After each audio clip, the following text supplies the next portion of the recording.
আসসালামু আলাইকুম রহমতুল্লাহ। বাড়ি চট্টগ্রামের সন্দ্বীপের হারামি, তার কাজ একদম হারামির মতোই করছে। জুলাই গণ অভ্যুত্থানের 4টা আগস্ট চট্টগ্রামে এবং 4টা আগস্ট ঢাকায় দুই জায়গায় মাল গুলিবিদ্ধ হয়েছে। তো মাল এই 300-350 কিলোমিটার দূরবর্তী অঞ্চলে চট্টগ্রামে গুলিবিদ্ধ হয়ে ঢাকায় এসে আর একবার গুলিবিদ্ধ হয়। হারামির কাজটা দেখছেন?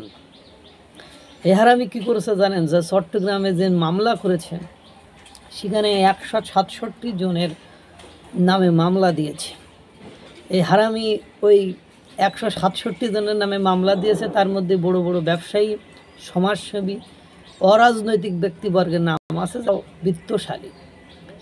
পরবর্তীতে অবশ্য এফিডেভিট করে কয়েকজনের নাম বাতিল করে দিয়েছে। কেমনে দিয়েছে এটা তো বুঝতেই পারতেছে। হারামি তাদের সাথে কথাবার্তা বলে বা তারা এর সাথে যোগাযোগ করার পরে হয়তো বা কিছু টাকা পয়সা যে খাইছে, মামলা বাণিজ্য যে করে এটা তো আপনারা জানেন। এই হারামি ইমদাদ মাদ্রাসার ছাত্র, এর মানে দাড়ি আছে, টুপি আছে, পাঞ্জাবি পরে বেড়ায়, ঘুরি ঘুরি বেড়ায়, সোশ্যাল মিডিয়ায় খুব সুপরিচিত। হারামি বিভিন্ন জায়গায় যে অনুষ্ঠান হয় সে অনুষ্ঠানে যায়। হারামিকে এর হারামির পক্ষ থেকে বিএনপির এক নেতা, ছাত্র দলের নেতা মনে হয়, যে সে আবার ঢাকাতে ওই সেম দিনেই মামলা করেছে। সেখানে 201 জনের নামে মামলা দিয়েছে। এই 201 জনের সব সমাজসেবী, বিশিষ্ট ব্যবসায়ী, মানে ওই যে মামলা দিয়েছে তার যে অঞ্চল, ওই অঞ্চলের লোকজন তো চেনে যে কোন কোয়ালিটির, কোন ধরনের লোকজনদেরকে মামলা দিলে টাকা পয়সা লুটে ফুটে খাওয়া যাবে, ওই ধরনের লোকের মামলা দিয়েছে। হারামির কথা চিন্তা করেন।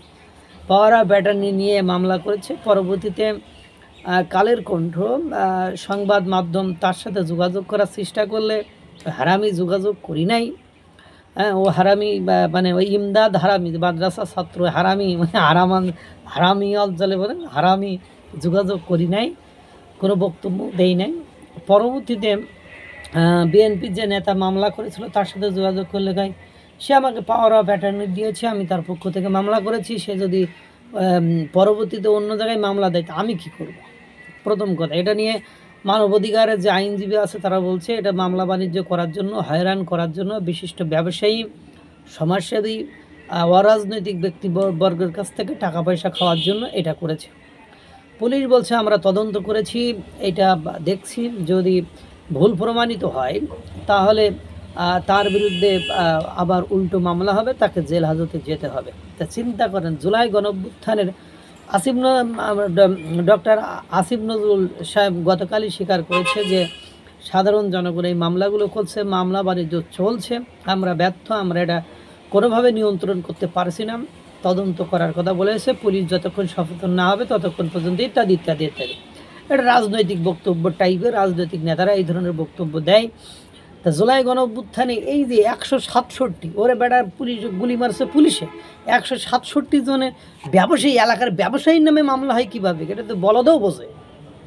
তো এলাকা যারা বলদ, গরু, ছাগল, হাঁস, মুরগি আছে তারাও তো বোঝে যে গুলি করছে পুলিশ, তো সংঘর্ষ পুলিশের সাথে হচ্ছে, তো এলাকার ব্যবসায়ীরা এই মামলার আসামি হয় কেমনে? তো এইসব হারামিদের এই যে হারামখোরের যে পদ্ধতি, এই পদ্ধতির বন্ধ করা অনতিবিলম্বে দরকার।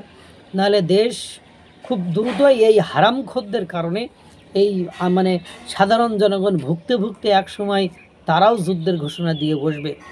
তখন আপনি কাউকে ঠেকাতে পারবেন না। সরকার তখন কাউকে আপনি ঠেকায় আপনার উপর আক্রমণ থেকে রক্ষা করতে পারবেন না। আল্লাহ তাআলা সকলকে ভালো রাখুক, সুস্থ রাখুক। আসসালামু আলাইকুম রহমতুল্লাহ।